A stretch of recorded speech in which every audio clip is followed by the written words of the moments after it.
Welcome, everyone, to What the Force. I'm Marie-Claire Gould, your host, and with me for this Season 2 of Andor hype show is my good friend and yours, Missy. Welcome. Hello. I am so stoked. Let's do it. We are going to be covering Andor together, and before it's released, just after Celebration in Japan, we thought we would do a little bit of a hype up episode, talk about the trailer, talk about the special look, and actually go into it a little bit in what we hope to see and what we're excited to see from the trailers and what we've seen so far. I'm excited. Are you? I'm so excited. I am. I mean, I was excited anyway, but you know, all the different trailers, teasers, special looks, whatever they are, those have gotten me super excited. And I think obviously the timing of this show dropping is amazing. So it's just all around, yes, all the hype. We have done very little preparation for this episode. It is all vibes and feelings. Absolutely. You are not getting a shot-by-shot breakdown. You are getting 100% vibes. So enjoy. Let's start out with the trailer because this was released a couple of weeks ago when we were recording this. Early March here, or the end of February was when it actually dropped. And I remember everybody being like super excited about it and also kind of like taken aback because they used, I guess, modern music. Like not something that you've seen a whole lot of, but actually is more of a trend because in Skeleton Crew, for the trailer for Skeleton Crew, they used Major Tom, right? So right. I don't know, Star Wars, like getting into this to get more grounded in modern pop culture is kind of a new twist. Yeah, as many people, I was also thrown by it at first. It was I'm just so I so associate Star Wars with, the sweeping orchestral music, right? John Williams, that I just like the fact that it was definitely not that. I was like, whoa, what's happening? So it took me a minute. But once I watched it a few times and listened, and our friend Josh pointed out, the lyrics, so that. Because I'll be honest, this is just a thing for me. I actually really struggle to listen to lyrics when I'm listening to music. I sort of focus entirely on the melody, and I don't really pay attention to anything else. They could be saying anything, and I wouldn't notice. And so I actually have to sit down and look at the lyrics and treat it more like a poem in order to really get what they're saying. And so when I finally did that, I was like, oh, oh. And to your point about the style of music grounding us in our modern moment, that's obviously quite deliberate. And the lyrics reinforce that. And in so many ways, there's something called a jukebox musical. This is almost like a jukebox trailer, like using the modern music to accentuate the feelings of both the lyrics as well as the vibes, as I've already talked about it, the energy, especially that comes through the song. Well, because the thing about and granted, we'll see how much the feeling created by this song carries through into the season. But Andor season 1 is so slow and melancholy and contemplative, and the music really reinforces that throughout. And so the fact that this one is like heck yeah, we're ready to go, let's rock and roll, and and stuff's blowing up, and it's a hype song. Feeling. Yeah, absolutely. Just like us, we're hyping Andor season 2, but it's a hype song. It's like, oh, we're going to battle. It's like a battle, like rallying cry of a song. Like you think about like just before a sports game, like people will play like rock music to like get the crowd going and get the team like pumped up, and then they all like go through and like come out on. It's like that. And actually, it starts with Cassian walking, and we only see his back in like several shots in different outfits as he's sort of like walking through different scenarios that he's in. You know what? So again, things that kind of just happened by accident. As you were saying this, like what popped into my head was like, oh, Rise to Rebellion. And I'm going to call this out real quick. And I know that not everyone in the audience is going to be familiar with this or care for it. But if you are familiar with the Jeff and Michael Shara books, which are all about various conflicts of U.S. history, the books about the American Revolution, it's a duology. The first one is called Rise to Rebellion. And the second one is called The Glorious Cause. And I think you could say that these 2 seasons of Andor are probably that. Season 1 is Rise to Rebellion, which is basically people reaching the tipping point of being willing to engage the Empire. And season 2 being like the fight begins now where we know we have a cause, we're fighting for it. The rebellion really starts in earnest. And so I think that's what you're going to see in this season is everybody has gotten past sort of the willingness to fight. And now, now it's like, right. And now it's like, okay, but what does that mean in practice? Like, how do you fight the Empire? So I think that's what we're going to see. Thinking about the end point, because like Tony Gilroy has been very clear, like it's going to lead up to the exact second that Andor, Cassian Andor, like is in Rogue One, like that. It's going to be like you could watch it as one seamless. Giant, right? Yeah, exactly, one giant experience, and there's going to be no interruption in your mind. Right. So we got to think about what Rogue One represents, which is, if you think about it, like a boiling pot of water. Yes. Rogue One is the point by which the water actually bursts. Yes. But the heat is being applied throughout season 2 of Andor. Because here's the thing. The rebellion and therefore sort of the Galactic Civil War, as it's called, begins, right? But the Death Star becoming operational is the turning point in that war. So this is a race against time. We know there's a big weapon out there somewhere. We know it's going to basically decimate the rebellion and solidify the Empire's grip on the galaxy. And so everything is going to be leading up to how do we stop this weapon and how do we gain enough ground in this war so that we have a fighting chance. And because of course in Rogue One, they reached that point of we failed, the alliance is over, we're all going to go home and give up before the Rogue One team decides that they're not done yet. And so that's what we're moving towards. So what we're going to see is, to your point, that turning up the heat, that's what we're going to see throughout this is like, we're fighting now, but we're on a limited timeline. Yeah. We only have until whatever this mystery weapon is operational. Yep.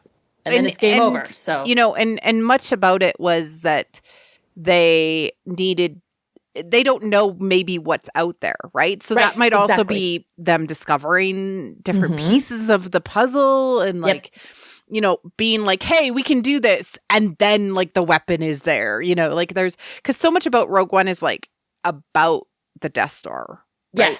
Yes. Like around the edges and like, and it, because it's primarily from Jin's perspective. And so, it's father-daughter relationship and the relationship of those who have not had power, who are taking back power and all of that stuff. Like there's a lot of really cool themes. I'm really looking forward to actually rewatching Rogue One after Andor season 2 and maybe talking about it with you after because like I've seen it, and this is gonna like make me a bad fan, but maybe 4 times. It's so funny. And this is crazy too, because it's possibly my most rewatched Star Wars besides Return of the Jedi. Return of the Jedi is easily my most rewatched Star Wars, hands down. I could repeat it backwards in my sleep, no problem. But I don't know that anything can overtake Return of the Jedi. No, never. I had it on like repeat as a child.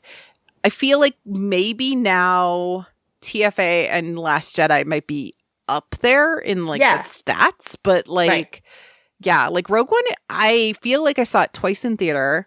I've seen it maybe 5 times, 4 or 5 times, like handful. Yeah. Like, yeah.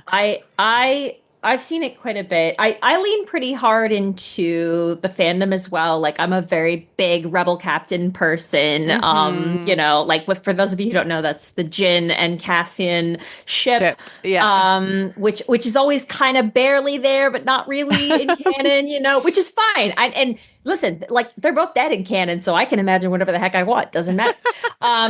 But but the point, I really enjoy that. So I've always really, really enjoyed that. So I certainly would love to talk about it if that's something you feel like doing later. But I do. I really am excited to see us ramp up to the events of that story. I'm also, you know, I'm so stoked to see Krennic again. I love seeing him in this trailer because I was just like, yes, I love him. Like I just, he's one of my favorite Star Wars villains because I love his like sarcasm and like sardonic wit and the way that he sort of like, on the one hand, he throws his weight around, and on the other hand, when he tries to go up against Vader, he gets his butt handed to him, and it's fantastic. Yes. And also like his conflict and like pettiness. Yes. Like with Tarkin as well is so good, you know, really like good. And like that's something that's been told more in the Disney era, like how backstabby and self-serving much of the Imperial officers were. Yeah. Which is kind of cool to see it like accentuated from a very personal perspective in Rogue One with Krennic. And it's so accurate to what we actually know from history of the way that the Nazis and Stalinists and everything, we know that this is how they behaved. I was in a brief conversation about some of the early scenes from Andor season 1 where you see Cyril and he's really into I've had tailored alterations made to my uniform. He's very proud of the uniform, and he's very just all in on the mission of the Empire and everything. And he comes from a place of wanting to be part of something and find purpose, right? Right. And that is in direct opposition of sort of the very selfish lens that oftentimes people come from. Well, and it's such an interesting foil for Andor because the Cassian, like, he does not want to be part of something bigger than himself. He does not want to, join the cause. He doesn't care. He's like, nope, I'm here. I'm doing my thing. I don't care about the rest of you. But, here's Cyril, and he thinks he's like, oh, this is important. I'm a part of something. Like the Empire is bringing order, and he wants part of that. And that's something that historically was very true. A lot of terrible things that the Nazis or Stalin did were carried out by sort of these like true believers. But like people that came from like kind of a nothing background, and like you said, they wanted to make something of themselves, and they were willing to follow any ridiculous order because that was how they were going to make their mark. And there is a lot of like psychological things that happen when you are put into a system, right? You believe in the system, maybe, or you believe in the structure, because people have to put their faith in something. It's too much just to like, always make your own decisions, I guess, because it's hard, right? It's hard to imagine the world without the structure that they're in, right or wrong. This is why people get stuck in like sort of believing in bad things, because then when they're faced with oppositional information, it's really hard for them to dispel these beliefs. Yeah. Did you like that Tony Gilroy, I think he recently came out in an article saying that he compared Cyril to Javert? Oh, I can see it. I never thought of that. I think I did. You know what? It's funny. I feel like I did read that somewhere, but that's great. Yeah, I love it. It also makes me really sad because kind of Javert goes down with his beliefs, and I'm a Cyril Demptionist, but I'm a Demptionist for everybody. As far as we're concerned, there's nobody in Star Wars that can't be redeemed. Okay, like we will find. Like tell me a beautiful story where this sad man has a better shot at life because he is awakened to his own sadness. I know. We saw him sit there and eat cereal while his mom sniped at him. So, I like, know. what we just hope the best for him. But I don't know if it's going to happen, but I'd like to think He needs an opportunity to have a different path, certainly. Yeah. Yeah. It'll be interesting to see because, there was a lot of chatter after the last season about, Dedra and Cyril specifically and what was, and it definitely sounds like from the interviews that Gilroy is going to be leaning into like, oh no, they make each other worse. Which like can also be really entertaining, but I expect since this show is this show that it's still going to give them some complexity. So yes, and so sometimes you have to get worse to get better. It's you have to go down to the underworld. You have to go down into your darkest moments before you can actually have an opportunity to change. You have to reach bottom, and so I don't necessarily take that as a hit against what I want to see for Cyril as well as Deirdre, but I will not be surprised if they end up kind of being each other's downfall. I don't know. Oh yeah. Yeah. I hope that I don't want it to be a cautionary tale. I want it to be a tale for them that shows that given the fact that I want them to have some sort of light throughout the course of their story. Yeah, I'd like that, but in all honesty, I'm not sure that we'll get that. Oh, I don't think that's the tone. Look, but we'll see. I know. Yeah, but I would still like it. I am who I am. Okay, that's fair. That's completely fair, and I'm with you. And this is why fan fiction exists. Okay, but no, okay. So. Changing topics slightly. What do we think about how deeply involved it looks like Bix is in the rebellion? Because I don't think I was expecting her to be this active, right? As she appears. She's like with him while they're blowing up a building. Yes, right? Yeah, absolutely. I love it. I love it too. I love it. Although. This makes me scared. She's gonna die. Oh, she's gonna die. No, listen, I'll be 100% honest with you. I'm fully expecting most of the people that we met in season 1 to die this season. And I think it's just a couple things. One is it cuts off the question of, well, where were they? Yeah, which in the rest of the story, which is annoying because we don't have to know where they were. Anyway, and that's a whole thing. And if we know anything about Tony Gilroy, he is the guy who is like, well, how did the Death Star plans get to Leia? And he wants to make sure all of those questions are answered. That's right. So, yeah, I agree with you.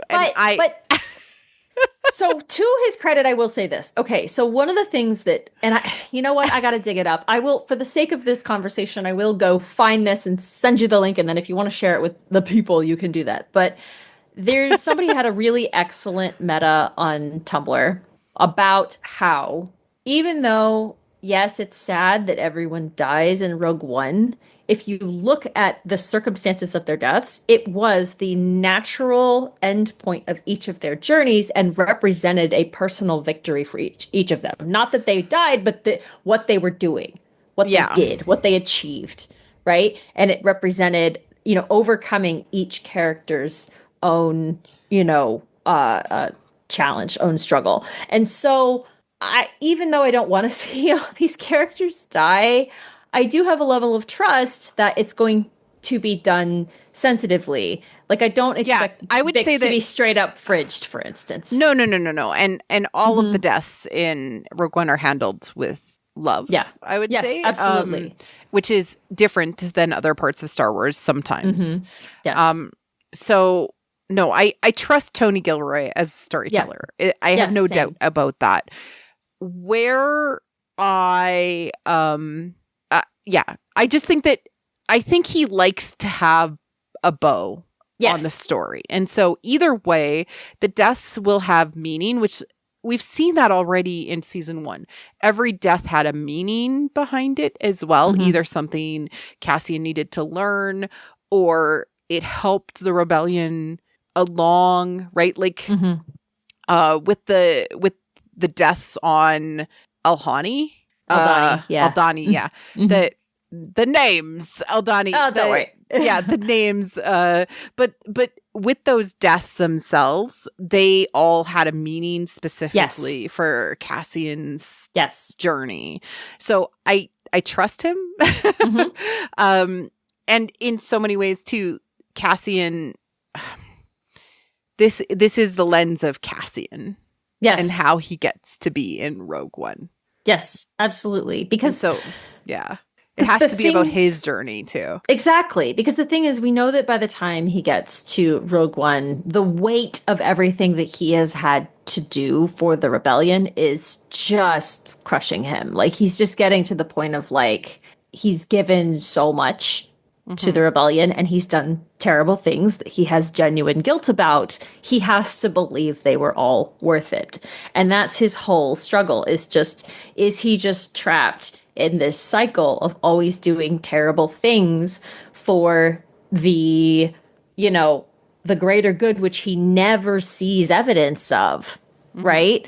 Or is he going to, finally feel that it all, paid off, or at least that he did something good that made up for maybe things that he did that he, doesn't feel good about. And so that's where he's headed in Rogue One. So we're going to see him get there. I think what's going to happen is, the last season was him being busted out of his complacency. And now he's going to be like fighting, but at some point he's going to experience that disillusionment of like, okay, but we're losing and I'm losing friends and I'm losing personally, as well as the rebellion is on the ropes, right? Because there's a desperation at the start of Rogue One that we will get to. Yep. What do you think about sort of this idea that he's sort of like taking on the Master of Disguise sort of concept? It'll be interesting because, they said he was the, I forget the exact title they used, but they said he's basically the head of rebel intelligence by the time he shows up in Rogue One. So he takes on... Fulcrum? Oh, good question. I don't know. I don't think so. But because they introduced that concept as something that has been in the works, right? So we had Ahsoka be Fulcrum. We had other people, and maybe there's more than one Fulcrum. Well, I'm excited to see how it kind of ties back to other interpretations of the rebellion and all these different cells that kind of pop up all over the place on what they are.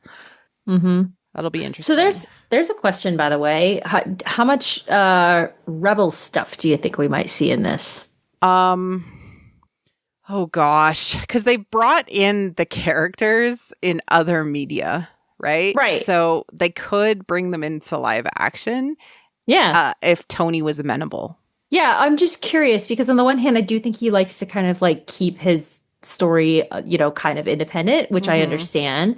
And on the other hand, there are significant intersections with rebels, which are going to be hard to avoid. The most significant one to me is when Mon Mothma has to flee the Senate and she's on the run.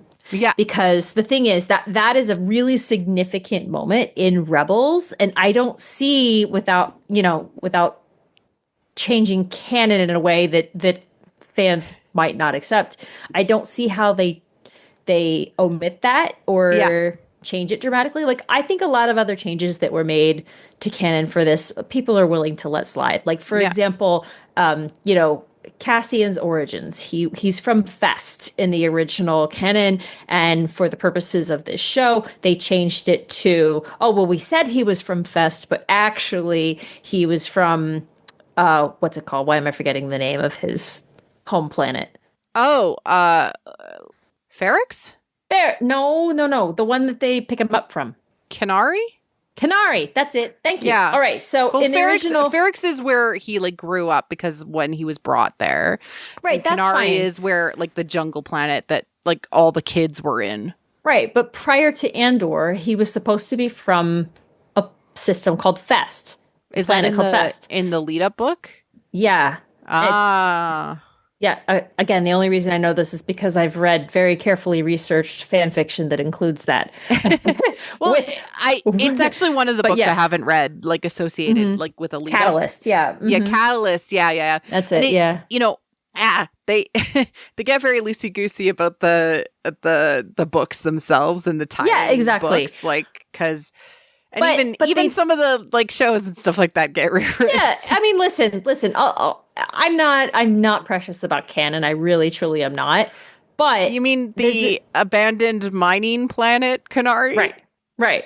Exactly. But here's the thing: is that was a change that was based on the way that it was made, the way that it was relevant to his story, and the fact that they still have Marva reference, like, oh, well, we told everyone you were from Fest, which sort of explained away the discrepancy, which I thought was smart. It shows that they do actually care. They're not going to just break canon willy-nilly. So what that tells me is that I think that Mon Mothma's flight from the Senate, when basically her role in the alliance is revealed and she has to run, and she formally then becomes the leader of the Rebel Alliance, and she's in, or on Yavin 4 and all that. Like, I think that is going to be really important. And I don't see how they can avoid it. And so that leads me to the question of how much of Rebels do we see here? I mean, like, they have all the actors. And so if they want to have some sort, and it wouldn't even be a cameo, it would just be like a tie-in. Yeah. I don't know. Like, they have all the actors, so they could do it. They could do it. But I'm like, it also just feels like, why would you recreate the same scenes for this show? Yeah, so, it doesn't make sense. I don't know. There's a potential. Let's just say there's a potential that we might have a more direct Rebels tie-in from this. Okay. All right. So now I'm going to say my thing that I wish would happen that will never happen, but that I would totally, totally love it. Okay. I really have always wanted Jensen Ackles to play Agent Callus. And so you mentioned Fulcrum. And I was like, please give me Callus. I need live action Callus. I don't think it'll happen. But like I said, it's a girl can dream. Who is that? Sorry, Jensen Ackles. He's Dean Winchester from Supernatural. And he's also what's it, the soldier character or whatever from The Boys. I don't watch The Boys, but like he's that guy. But he looks like Callus. It's freaky. Oh. All right. So. I'm gonna say that's a very long shot. No, it's not gonna happen. Listen, I'm just gonna jump out there. It's not gonna happen. But I want live action Callus, and I think he's the only logical casting choice. He's literally been on Yavin 4 in Rebels. I know. He is. He's there. We've seen him on Yavin 4 in Rebels. I know. So anyway, all of this to go. We went way off topic there. But the point being is that I think that vibes. We're all vibes here. It's all vibes. But the question of how it interacts with the other canon material from this period, I do think is relevant. I'm curious to see, they know Galen Erso's name by the time they're talking about, they've had the formal falling out with Saw Gerrera by this time, so there's going to be stuff that's going to have to happen just in terms of the continuity. And I'm curious to see how they approach it. And like, there's a bunch of Saw stuff that happens in Rebels too, where he's very paranoid. Exactly. And so like, oh man, do I have to rewatch Rebels? See, now I rewatched Rebels recently, so I know. I'm fresh and ready to go. I'm not feeling as fresh as you. We need to get you up to speed, Maria Claire. Been a little bit of time. Shout out to the Rebels crew who are they're doing a rewatch podcast. Oh my God. I love that. That's amazing. That makes me so happy. Yeah. That's so cool. I mean, it's great because they deserve all the love in the world for their voice work on that show. And for everybody here, if you actually have not seen Rebels, I highly recommend it. Not only because it's a great show, but because unlike perhaps some of the other animated Star Wars shows, I think it works very well as a standalone. Yep. Absolutely. You do not have to have seen Clone Wars. It helps because it gives context to things, but even if you haven't seen it, you'll still get what's going on. Yeah, they definitely set it up as its own standalone thing. I think it helps to understand maybe the original trilogy. Yeah, for sure. It gives you context for a lot of that stuff, but right, absolutely. But point is, if you were to watch the original trilogy and then watch Rebels, having seen nothing else, you would have no trouble following the story. Exactly. Mm-hmm. Did you want to talk about the lyrics to the song? Yeah, let's do that. All right, so I have them here. I don't know that we need to necessarily read through them, but shout out to Josh Johnson who posted about this too. Mm-hmm. Yeah, really helpful. Thank you so much for calling our attention to this. Or again, I would have just it would have been literally went in one ear and out the other because that's how I am. But I think that the key here is that it's all about waking up. It's all about realizing what is wrong. It's about realizing that it's affecting all parts of your life, even, places you wouldn't think of. I like there's a line about, I opened my eyes and took a look around. I saw it written across the sky. And part of that makes me think of Jin's line about like, it's not a problem if you don't look up, right? She was deliberately kind of, head in the sand. She didn't want to realize, to admit what was happening, which is why she wouldn't fight back until she was basically forced to. And of course, Cassian was that way to an extent as well. And other characters in season 1. And so this is talking about, sort of the waking up to what is happening. So in your own backyard, in your own hometown, saying this affects you. This is not just those people over there. This is everyone. So it says, what are you doing standing around? Just follow your heart. The revolution starts now. Yeah, exactly. And, it is like a rallying cry, like we talked about before. I was shocked to see there was dancing and joy in the trailer. I feel like that's probably her daughter's wedding. I think so too. And I love ceremonies and tradition when it's brought in. And this looks gorgeous. Yeah. Well, if I had to guess, I would say it's probably something like, again, she never wanted to agree to this betrothal, right? She felt that she had no other choice and that she was forced into it. Plus, she was really unsettled by Lita's the daughter's name, by how Lita was leaning was leaning really hard into this like patriarchal, tradition of Chandrila, and how it's all about like safe in the braid and everything that they say. The idea being that I am safe in my traditional role. And that's what Lita was doing, is saying, I'm safe as long as I stay within this patriarchal role. Yes. Right? Like, and that's my job. But there is no safety even in patriarchy, right? Right. So like that's and oh my gosh, there's so much like bell hooks in this show too. So to say much.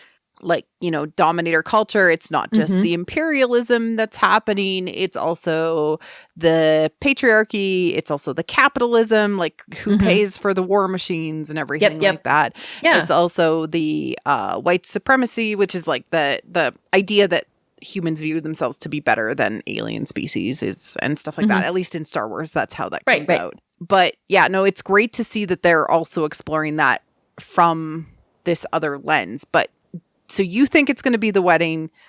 Mon Mothma seems happy. I don't know. Maybe she's interrupting it. But that's what I'm getting at, is that I think that, she feels carried along by events, right? Right. Like almost as if she has no control and everything, and it feels dire and dark and hopeless. And I think that she gets to the wedding, and as an act of joy and resistance, I think she chooses to celebrate and to dance, as like to kind of like steal back this time and this moment and be like, no, I'm still going to celebrate and enjoy, my culture and everything in spite of everything. So that's my guess, but we'll see.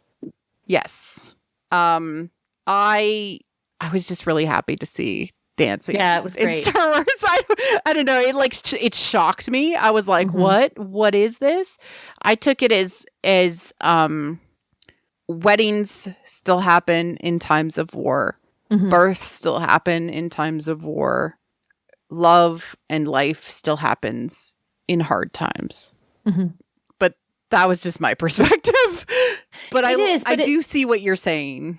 It's about stealing those moments of joy. Yeah. Like, to your point, those things still happen, but more importantly, we have to seize them, right? Yes. Is that when everything sucks, you take those moments of joy and you love them and you throw yourself into them completely. And I think that's what she's doing, and that's why she looks so exuberant. Yeah, exactly. That's what she's trying to do. But there is also a shot of her kind of turning almost in dread. Like just before, she's approaching them dancing. Right. Yeah. So I do wonder if something happens there. Plus, she's specifically dressed in She gold. was probably talking to her husband. Probably. That jerk. So, yeah. She's specifically dressed in gold, which is a color she wears gorgeous. Occasionally. It was such a brilliant thing to like bring her back and allow her to fully breathe and live in this character. I love it. She's such a great character, but they made her so interesting and compelling in season 1, and they also do such a good job of exploring that side of the rebellion, because so much of the emphasis, of course, is on the fighters and the spies and everything else, and so having it be literally the struggle of financing this effort and creating the political front for this effort and that kind of stuff. That's all really important. And the idea that she is so accustomed to politically fighting to prevent suffering, that the idea that some level of suffering is unavoidable in this circumstance is really hard it's a hard thing for her to accept and to swallow. And, so when she says, people will suffer, and Luthen says, that's the idea. And she's devastated by that, understandably. And yet at the same time, to his point, that is what creates the political will to, push back and for people to rise up. And so I like that they provided her that complexity. They showed, what she has to do with her family and everything else, and the way she has to sacrifice her own husband and daughter to the cause because she has to, pin the missing money on Perrin, and she has to allow this marriage she doesn't want for her daughter. I mean, like, these are big, weighty, heavy things they gave this character, and I really love that. Yeah, and like the complexity of the experience that she has to go through too is so good. She has to feel and also look. She has to feel all these things, but also look like she's trying not to feel all of them. Yes. It's so subtle, which is great. It is. So I think it is just really going to be a delight. I have a question for you. Yes. Do you think that Cassian is going to replace Luthen? Interesting question. Because I think the last shot gives me that impression. Yeah, the hair and everything. The hair, the outfit. Not necessarily as the, artifacts procurer, but like this idea that somebody has to be within the high society and then go out to run the rebellion. Maybe. I think just in general, we're going to see him just being deeper into the spy stuff. Last more season, chameleon-like, yeah. Yeah, last what season he needs to be. Yeah, he relied heavily on being easily ignored. Right. Yeah. Like, he talks about how easy it was to get in and out of, I guess wherever he stole the, oh God, I forget what it's called, the box from. He talks about how easy it was that he got in and out of there because he was seen as nothing and everyone just ignored him. And then again on Aldhani, he's just another, Imperial soldier. He's nobody. Right. And things like that. And so he leans on that. But now he will, I think, have to rise into that role of like, yeah, you can move in high society too. And you're going to have to in order to make this work. So, yeah, exactly. It'll be interesting to see. I'm very curious. I do think he'll replace Luthen. I do think that we are going to see what I think will happen is that I think Luthen will get caught. He'll either allow himself to get caught or maybe there will be a betrayal. I don't know. Something's going to happen. And I think that Luthen is going to get caught. I think Dedra actually will catch Luthen. Luthen? Yes. So yeah, be interesting to see. I don't see. I mean, we talked about this really early on in the episode. I don't think Luthen is going to get out of this. I just think that what's going to happen with him will be important. So yeah, and then Cassian will have to replace him somehow. Yep. Yeah. I'm also so excited for the promised so-called meet cute between Cassian and K2SO. I'm so stoked for that, right? K2SO is one of my favorite droids. He's at the top of, yes, I see. He's at the top of my droid list as well. I love him so much. He's such a wonderful character. And I also just love, I mean, he's a reprogrammed Imperial droid. So Cassian is gonna have to meet him pre-reprogramming. And something must happen. Maybe they like shoot him down and then rewire him. I don't know. I guess we'll see. Yeah, no, it'll be really good. And having Alan Tudyk back to voice and also play the role is really important. I know a lot of people were disappointed that he wasn't in first season, but you know, you got to have the meet cute, as you said. Yeah, well, it's funny because that was actually the term that Tony Gilroy used in a recent interview, I think Collider interview. And he says that. He says, "Oh, there's a lot of pressure, but we think we did a good job." And I'm like, "Yeah, I think it's going to be good." But I'm really excited. I hope he's introduced relatively early in the season, because the more time we get with him, the better, I think. Plus, you know, he and Cassian have such a rapport in Rogue One. Like, I feel like you're gonna need at least a little time to build that. So I would be very excited to see it. I'm so stoked. That's going to be fun. Yeah, there's a lot of things I'm very excited for in this season, just because I know it's going to have to show up. So it's going to be fun. It'll be good. Oh, what do you think we might see Palpatine? Oh my goodness, that is a great question. I do not think we'll see Vader at all. I should just I think no Vader. I think no Vader. I think that the introduction to Vader in this sort of mini part of the universe, being in Rogue One, his introduction was so perfect. Yes. That they would never take that away. Yes, they would never I agree. be like, Vader exists in this world too. So no Vader. No. But I actually do think we will see Palpatine, but it will be in relation to Mon Mothma. Agreed, because the whole thing is that he's referred to quite a bit in season 1 in terms of his political role, which is not really a role we see him in as much when he's emperor. And so I like the idea of like him being actively involved in the politics of the galaxy at this time. It would be cool to actually see him in the Senate. Yeah. That would be a really expensive VFX shot. Yeah, it would. But they could do it like potentially even with the volume, you know, like as I don't know, Tony seems anti-volume, but it could be done in that way, right? I just, Ian McDiarmid's still around. Let's use him. Yeah, I would really love it. I really would, because he was such a presence, even though he was never on screen in the first season. I just feel like having him be there to really ratchet up the threat appeals to me. But on the other hand, you know, what this show does so well is it really, you know, shows just the apparatus of the Imperial machine and how all of these people being willing to do terrible things they're make all just it possible. Cogs in the machine. Yep, exactly. Yeah.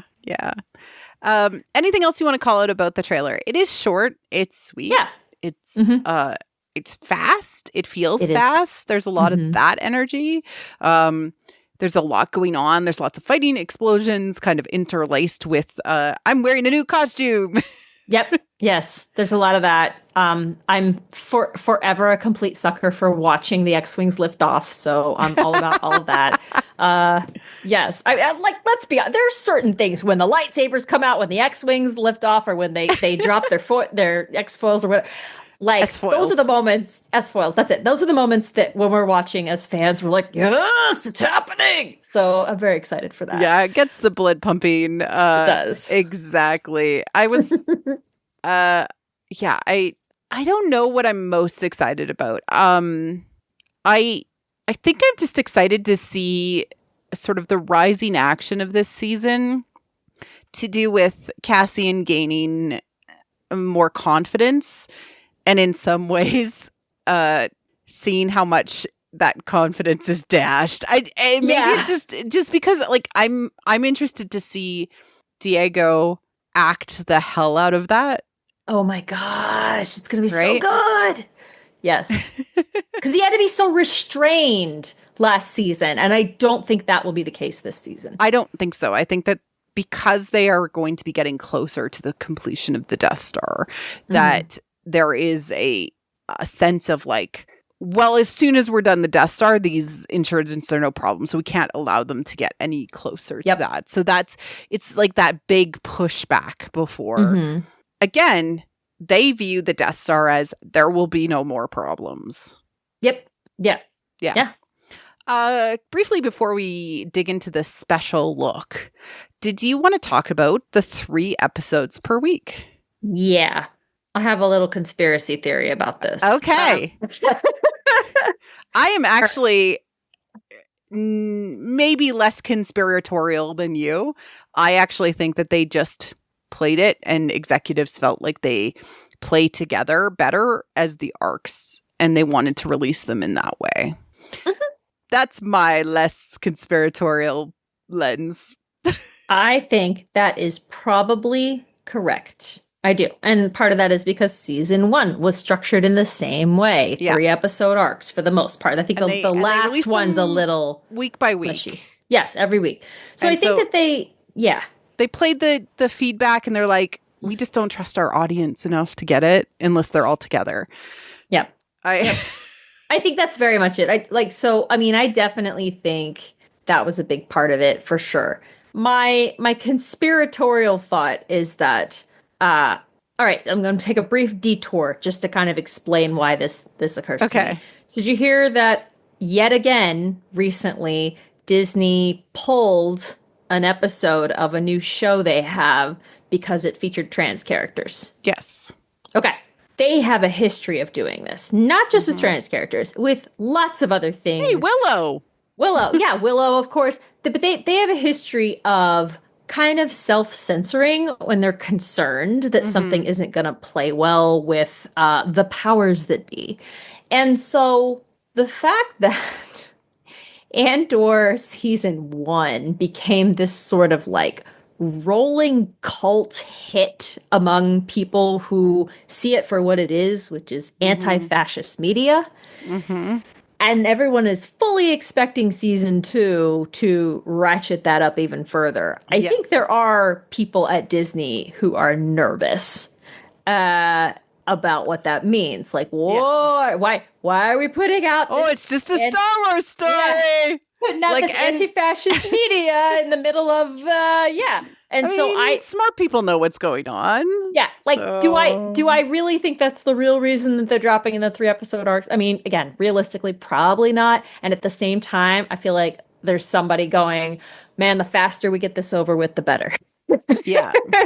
So yeah, I think that's part of it. As far as, how I feel about it dropping every 3 weeks, I mean, I love the build up and anticipation. I love the theorizing from week to week. So I'm a little sad that that's going to be kind of truncated.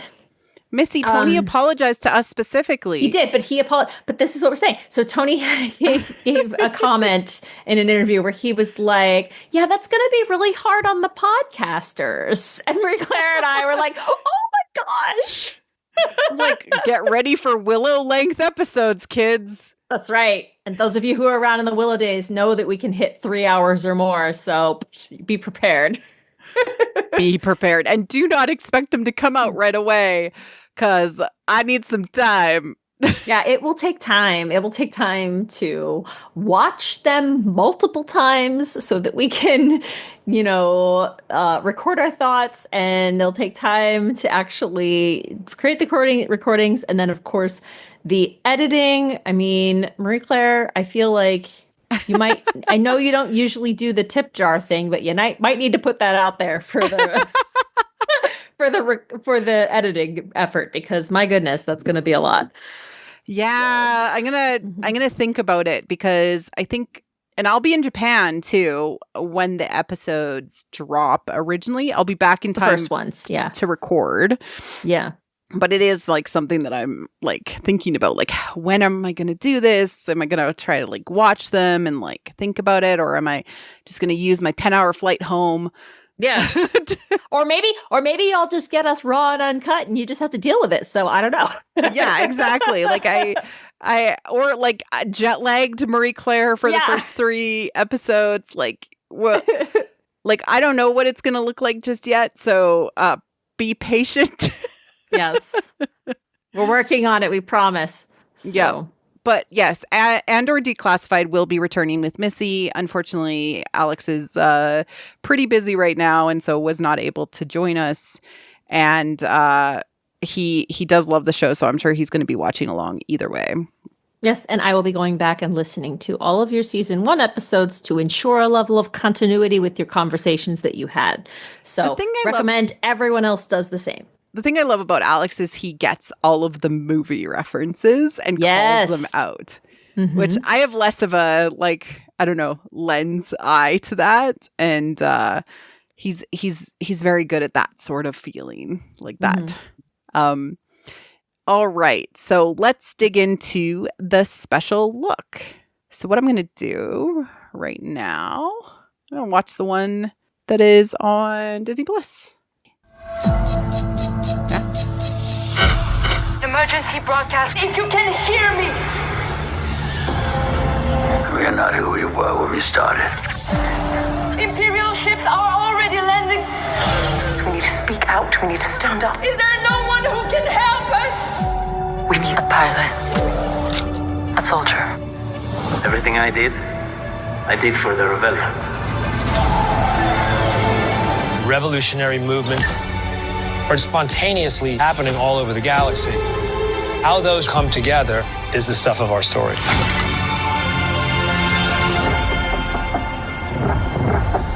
If season 1 laid the track, then season 2 is the juggernaut. The Empire cannot win. Well, they haven't won yet. We're building a real army. The rebellion's everywhere now. Galaxy of opportunities. The insurgents have weapons at this point. We're counting on it. These 12 episodes are going to take us over the next 4 years into Rogue One. The complexity of the show, the possibilities of the show. It has to be all in. Nobody's allowed in here. You're thinking like a thief. I'm thinking like a soldier. Think like a leader. The size and scale of this production is unparalleled. The sets and the costumes are breathtaking. Everyone does the homework. Everyone takes the time, and you can tell. Proceed. This is it. This is what you live for.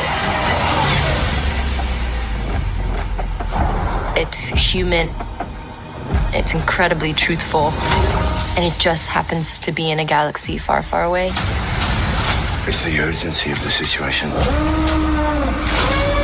Not palpable. Lock it down! If we do not stand together, we will be crushed. This is the end. Have no expectations.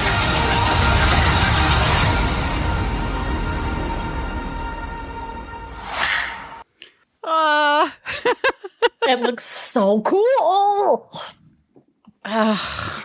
You know, and I was very worried when we kind of look back to when the writer's strike happened, when the actor's strike happened. I was very worried that the show would be influenced by that time. But the actor's strike happened in tandem with the writer's strike. And so they were able to put a pause on the whole filming and then pick it back up after things kind of settled. Yeah. Well, then, and also, but I think that so much of it was so carefully planned out in advance. I'm definitely not under the impression that like they finished season 1 having no idea where season 2 was going. Like they had everything very clearly planned. So I think they were in the best possible position to kind of weather that storm when it happened. What do you think about the sort of like each 3-episode arc is going to be almost, I guess, like a year apart? Right. It's a 4-year period. And so I guess, yeah. I mean, it makes sense because you do get to see kind of the progression of the rebellion. It might feel a little weird in terms of character development. Yeah. So we'll see.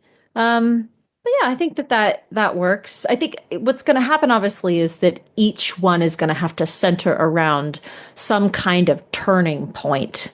Yeah. And so, of course, the big one that has been referred to quite a bit in, again, those same interviews with Tony Gilroy, as well as you can see it a lot featured in this first look, is the Gorman massacre.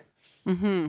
Right. And so that's going to be a big set piece, I think, probably of the early show. Because it's sort of a moment where the Empire revealed its willingness to engage in mass murder, right? Because keep in mind, prior to this, the sort of the worst thing that the Empire had done that was probably well known across the galaxy was the destruction of the Jedi. And they had told everyone that the Jedi were, traitors to the Republic. Mm-hmm. So they hadn't done anything yet that would cause mass outrage. So this is kind of the thing that, according to other canon sources, causes that mass outrage. Right. So on Wikipedia, it says that it happened to BBY. So that's before. Okay. Yeah. 2 years before the Battle of Yavin. Mm-hmm. So it could be the third arc. Yeah, it could be. Yeah. Or it could be like maybe the start of it is in the second arc or something like that. It's definitely going to be like the triggering event that causes her to leave the Senate, because that's what it is. Right, because she can't be involved with the Senate anymore after they have done that. Exactly. Mm-hmm. And then we'll have, I would say, probably the last episode arc will be all of it falling to trash. Yes. Right? So, like, Agreed. if we think about it, like, the Gorman arc is going to be probably the, if we had to guess, it's going to be, like, in some ways, like, the climax turning point of when the Galactic Empire is going to push back the hardest on the rebels. Yeah. The start, like, they're going to be like, oh, no, we're coming out. And then the 2 episodes leading into that or the 2 arcs leading into that are probably going to be like the rising. It's going to feel really great for the first 2, I think. And then we'll have the Gorman massacre, and then we'll have this, like, Saw being separated from the Rebel Alliance, and we're going to have, like, disarray and disillusionment, but yet, like, if Tony is such a good storyteller, I think we'll see these, like, rays of hope that lead the groundwork to Rogue One. Right. Exactly. So I think that we're gonna start to see it. And so what's gonna happen is, toward the end there, you're gonna get that mad scramble for, any details that they can get about Galen Erso and whatever. And so you're gonna see all that groundwork being laid. But yes, I think that what you're looking at is, like, the beginning is going to be them gaining ground. They're building their arsenal. It talks a lot about how, like, they have weapons and everything. And so I think that all those things blowing up and everything, and all the ships that they have access to, I think all of that stuff is going to happen earlier on, because that is going to be sort of the rebellion ascendant. And then, like you said, I think probably the Gorman massacre sort of leads to the Empire cracking down, and then all of a sudden the rebellion is losing ground. So I think that's very likely. Yeah. Is there anything that you're like, you think is going to be pivotal for Cassian, or is it more that he is part of the overall, I would say, collective of the rebellion? You think we're going to get more of that, or we're going to get his personal story even laid out more? I think it'll be both, but in particular, a few things. One, I think, some of the key relationships they're going to play out. He's going to form a relationship with Mon Mothma because he hasn't really met her yet in canon. And so he's going to meet her and probably work directly with her on some kind of mission. So I think that's going to be really important. I think, his relationship with Luthen, I think it's very evident, the whole, I need you thinking like a leader or something like that he says to him. He's building him up to be his replacement. Luthen knows his days are numbered, and he is preparing Cassian for that eventuality. That was the entire basis of his speech in the first season, that everyone's like, oh my gosh. Yes, it is that important, but it's also, it's such an important speech, but it's also so heartbreaking. And I think Luthen is also trying to mentally prepare Cassian for the fact that he also has to be that person one day.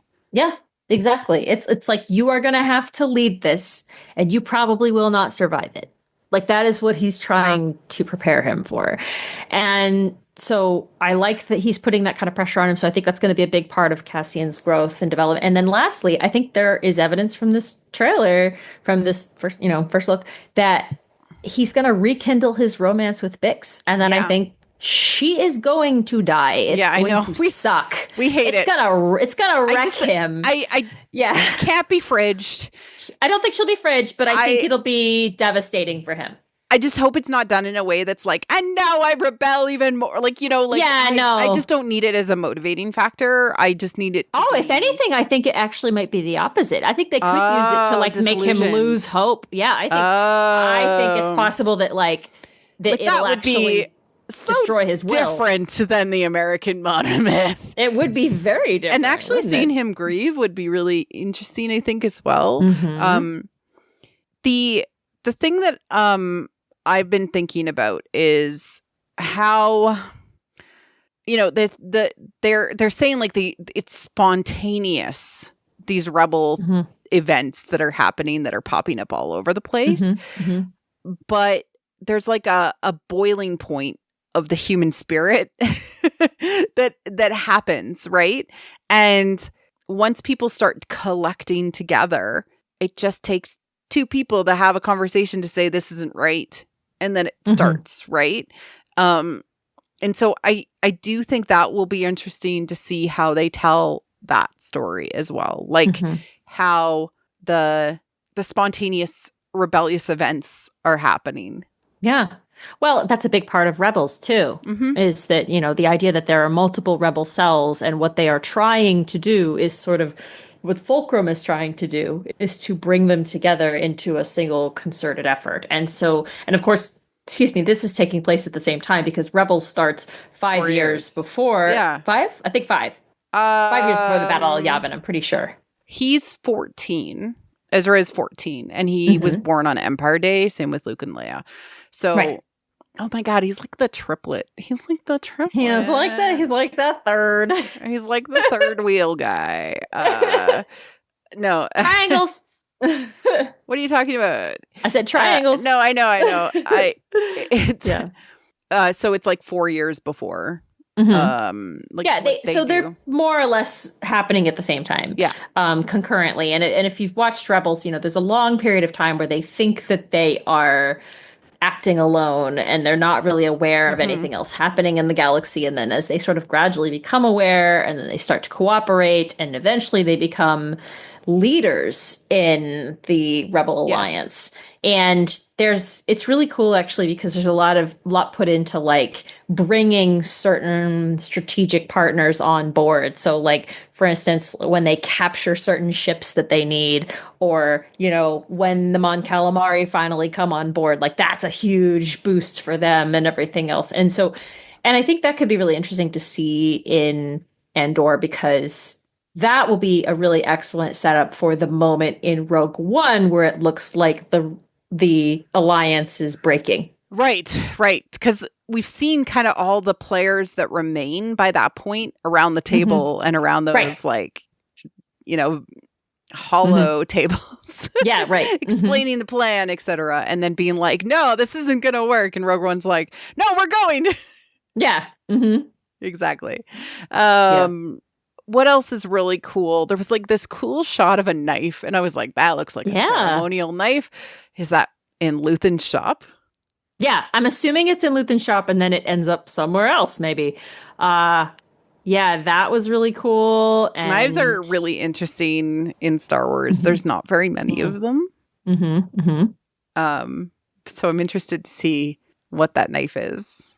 Yes, I'm also really curious about it. It'd be cool if they had some more neat things pop up in Luthen's shop, because, of course, in season 1 we saw like he's got holocrons in the background and all kinds of cool stuff. So, yeah. One thing I do want to talk about Luthen, just coming back to the topic, mentors and mentees are in some ways much like parents and children. And Campbell actually talks about as soon as you have a child, your life is you actually are on the pathway to death. I know that that's like a weird thing to say, but it has to do with the fact that your job now is to make sure that that child lives, even if it means that you must die. And so Cassian is Luthen's child in a way. Spiritually. Yeah, spiritually. He's passing on his mantle to Cassian. And so he's also preparing Cassian for the idea that one day he might also need to, he will at one point die for what he believes in this way. And it's deeply significant that a mentor would give this forward look into that life. And I think that we'll have another good speech from Luthen. I think, yes. To this. He's going to break our hearts several times. I'm fully anticipating that. What do you think is going to happen with, and this is less about the preview, but just in general, Nemik's manifesto, because it was such a huge part of season 1, and I feel like it's going to have to become central in season 2 to more people than just Cassian. I would love to see some sort of like hacking of the HoloNet. Oh, that would be cool. I like that idea. Because it's not something that is brought up a whole lot in other properties, but we don't see the HoloNet in the original trilogy. Yeah. And there's a variety of reasons for that. George didn't think about it. He didn't think about mass media. But mass media is like a huge thing in our society. And it would be cool to see it used in a way that had that given to more people. That's very interesting. Well, and that makes me curious because, of course, this trailer starts with the woman calling out for help in desperation. Yeah. And it sounds like, is anyone out there is like this is on an open line. I don't actually even know where it's going. Right. Sort of thing, right? And you see someone fiddling with dials, and the dials could be anything. But in context, the way that it's edited, it almost seems like it's about, getting a signal out or stopping a signal. And so I do wonder how much... Like it's a distress call of some sort, yeah. Yeah, and so it feels almost like the information warfare is going to play a significant part in this. Yeah, which is... I would like to see more of, because it's more in line with the challenges of our modern sensibilities, that media itself can be manipulated in such a large way. Like very, maybe even like a Wag the Dog scenario, that movie with Dustin Hoffman, where something is invented as well. And there's like false media out there. Yeah, that's a possibility. And then there could be the struggle to try to get the truth out, which is always a thing. So like the Serenity movie also has that, can't stop the signal, da-da-da. Like, so I think it's a big part of sci-fi in general. And so it'd be interesting to see more of that here. And we haven't seen a lot of that like meta-galaxy perspective. We haven't seen a lot of it. Like there's been, I would say that the biggest moment of something similar was the destruction of the Hosnian system in the Resistance cartoon, where we saw it from the eyes of the Resistance people on the Colossus. Like, we haven't seen anything else quite like that, where we get to see the perspective of people being influenced by mass media in the galaxy. Yeah. It would just be really, really interesting to see. So a lot of the scenes, like I said, do appear to be taking place in the Gorman Massacre. It is hard to tell, ultimately. So in the existing canon, it says that Tarkin gives the order, ultimately, to, kill all these protesters. Yeah. However, it looks like Dedra may be there, and she may play a role in this as well. Now, again, it's hard to tell. Those could be different events just based on the way this is edited, but that is certainly the impression given. Also, it definitely is clear that Cyril is, much more embedded, but I wonder, again, are we going to see him questioning at different points in time? Because I feel like he's being set up to his true believer status, I think, is going to be shaken quite a bit. Cyril Demption. Cyril Demption! Yes, exactly. I also really like the shot with him kind of in the room with all of the Imperial security droids, because we know one of them probably is going to end up being K2SO. So that was fun. Oh, fun. Yeah. I like that. I like that, the idea that maybe he sends them out to go, find the rebels or something, and then one of them becomes K2SO. That's just a fun idea. There were so many little things that I really loved.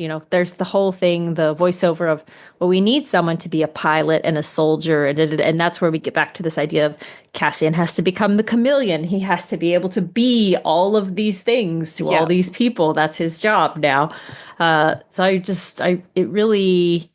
They're setting up so much stuff, and I just think the main thing about this season is it's just going to be jam-packed. It is going to be so chock full of stuff happening. Yeah.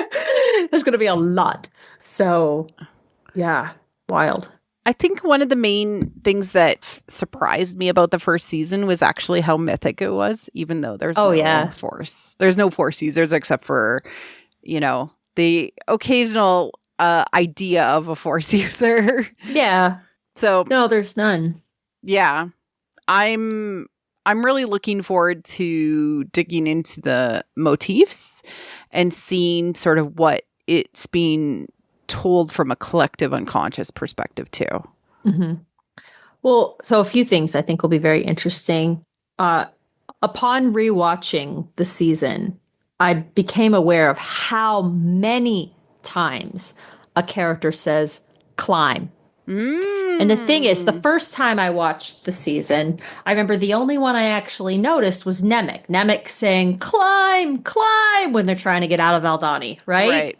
So I noticed that, but I didn't notice the other ones. But if you go back and watch, there's at least one in every single of those 3 episode arcs.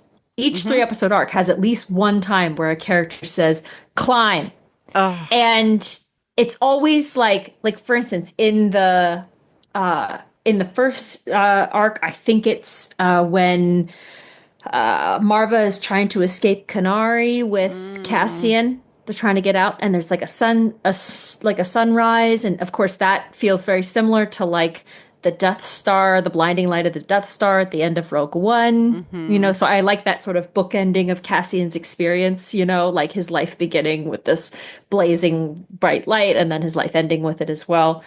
And then, they're climbing to get out before the Imperials come in.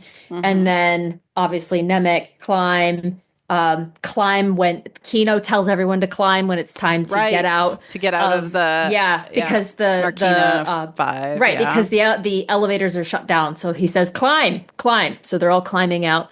And then again at the end there's one, I know, it's when Cassian gets all of his friends onto the shuttle in order to get them off of Ferrix safely. And he turns to the woman who's going to be piloting, and he says, you do this, you do that, and then you climb until you're out. And so it's like, so they say that in every single one. And of course, all of this is leading up to K2SO telling Jyn and Cassian to climb to get the Death Star plans. So and are so we going it's to like, call out the climb moments? We have to. We have to.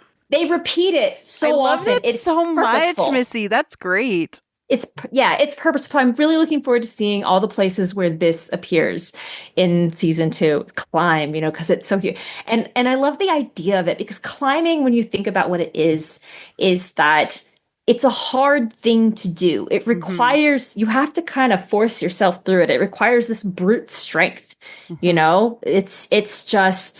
it's very difficult, and not everyone can. And when you climb, there's the risk of falling.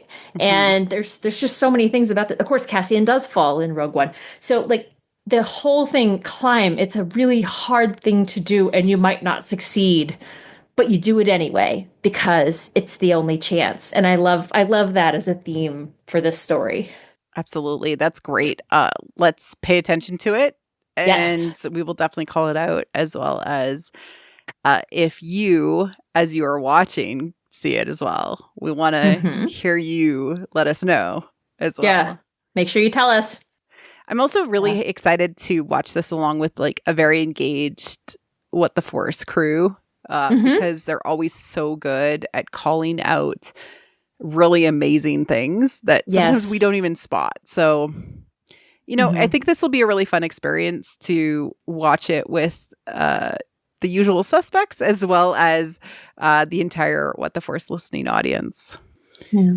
Do you have anything else to add other than I plan to be in the room for the Andor panel, and I will take copious amounts of notes? Good. Well, then I will just say that I'm very jealous, but I appreciate your studious note-taking. Thank you for that. I'm really excited for this.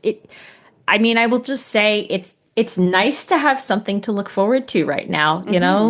Like times are hard. It's rough out there. And so having something to get excited about, to look forward to, something that is going to be life-giving and restorative, that's really great. It really is. Well, Missy, we have hyped, we have vibed, we have guessed what we're going to get in Andor Season 2. I'm really looking forward to covering this with you. So thank you again for your time and joining me in this episode. Where can people find you if they are looking for you online? Please look for me on Tumblr, where I am All Girls Are Princesses. All right, everybody. Until our next episode, cheers. Thank you for listening to What the Force. I'm Marie-Claire Gould, your host. Our music is orchestral music by Christy Carew for What the Force. We have a Patreon at patreon.com/whattheforce. We like to thank all our patrons, especially those who love and are obsessed with What the Force. Brad, Melody, Night Huntress in Wild Space, Felicia, How Rude, Anna Perez, Macau Mom, Neil, James, Joe Allen D, Christian Luca, Josh Johnson, Scott C, and Susan. Make sure to like and subscribe on YouTube, or leave a 5-star review on iTunes or other pod apps. It helps people find the show. Check out our other channel on YouTube or other podcast feeds, What the Fiction. You can connect with us on Twitter at WT Force Show, What the Force Podcast on Facebook, or our website, whattheforce.ca, or on our Discord. Links are in the liner notes. Feel free to reach out and start a conversation. Cheers.